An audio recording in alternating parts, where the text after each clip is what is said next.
Glenelg Shire Council plays a very important part in any emergency. Under the emergency management arrangements, this shire has to have a municipal emergency management plan. Now, not everyone's required to come to an emergency relief centre. Have your own plans, go to families, friends. There's other options than attending an emergency relief centre. There are 3 strategically placed throughout the shire: Portland, Haywood and Casterton. It's just really important you follow the instructions, follow the guidance of emergency services on which way to safely come to the emergency relief centre, and they will always issue instructions about what you can bring and what not to bring. The council and all emergency personnel understand that this can be a very disruptive and traumatic time for families, so please be assured that all the agencies at an emergency relief centre are here to help you in any way we can.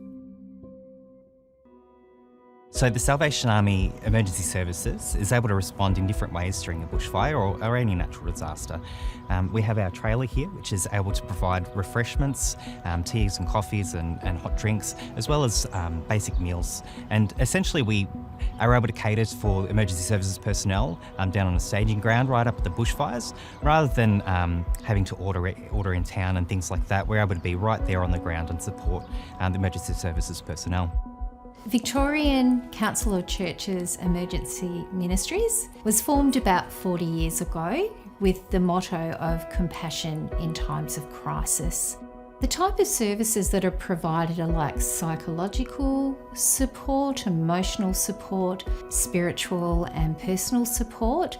The volunteers are guided by the leaders on the day of what they need to do. It might be sitting beside someone and talking to somebody or listening to somebody. The Red Cross in an emergency like a bushfire or a cyclone or a flood, they're very often involved in the relief centres, providing a number of services to support the affected population. I think my experience has been that people are always very complimentary of the role of the Red Cross. I think we have a lot of important roles, and the registration is certainly a very formal part, but I think the psychological first aid, as we call it, which is really just comforting people, and I think that's a really important role. As legislated under the Emergency Management Act, VicPol, in collaboration with local government and the Incident Controller or the Control Agency, work together in setting up and managing a relief centre. Once a relief centre is set up, VicPol has to have a presence at the relief centre. That's to perform several roles. One of those roles is just public order. The other role is to protect life and property. It's also to help those in need. So any of those questions will be answered by those members. We're also there to support the other agencies that will be set up at the relief centre as well. So the control agency is in charge for any messaging that needs to go out to the public.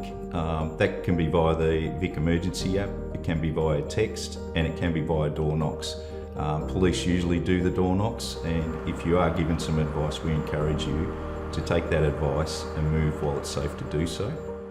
So apart from our normal response to any requests for medical aid in an emergency, whether it be bushfire or flood or any other emergency, we then also play a role in the relief and recovery component.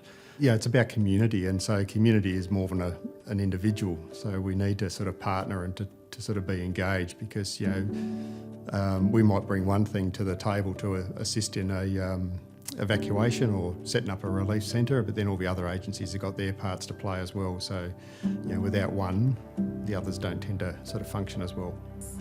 So the Animal Health and Welfare team through Agriculture Victoria, we deal with livestock disease and welfare. So at a bushfire relief centre, our main role is to gather information.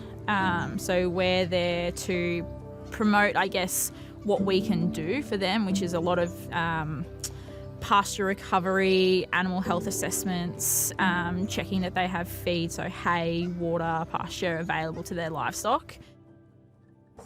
So the Salvation Army is able to respond with a team of volunteers 24/7 in case of a bushfire or disaster. In case of a larger bushfire, the Salvation Army has volunteers from around the state and emergency services vehicles that can provide larger catering, equipment and things, and be able to respond in a moment's notice into those spaces. Helping people out when they come into a relief centre. Sometimes you'll see them walk in the door, they're looking down, they're uncertain, they don't know whether they want to talk to insurance or the local council or wherever, and the Red Cross will walk up and say, can I help you, and take them over to where they want to go and maybe sit with them, or take the children and look after them while their parents are being interviewed.